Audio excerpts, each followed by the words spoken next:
Mourners dressed in their jerseys today on their way to the funeral for Humboldt Broncos captain Logan Schatz. One of two ceremonies held today for players from the bus tragedy in Saskatchewan. No cameras were allowed in, but even outside, emotions were raw, as Olivia Stefanovich found out.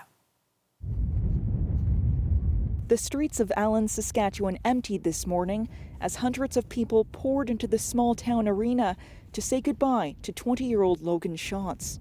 This is probably one of the largest events that will ever be held in Allen. Schatz was the captain of the Humboldt Broncos, known as the guy who always showed up to the rink with the biggest smile on his face. He was outstanding. There's not a bad word you can say about that guy. Schatz also played floor hockey. Those teammates donned their jerseys and shared memories of their friend, whom they called Schatzy. I'd be looking down the bench, where's Schatzy? I need to ask him what his opinion is. That was my first instinct every time. So where's Schatzy? I need to ask him. He'd always have the answer for me. In another province, another player is remembered. The hometown of Parker Tobin laid out hockey nets to commemorate the goalie.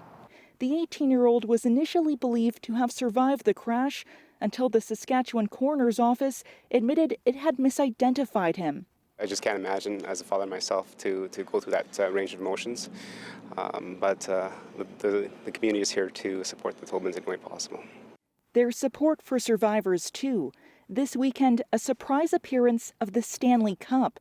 And last night was the first Saskatchewan Junior Hockey League game since the bus crash, on the same ice the Broncos were headed to. One of the teams stopped at the crash site before the game. Once you stop here, it hits harder than anything else. You see where these guys were, how close they were to playing their game. The cause of the collision is still under investigation.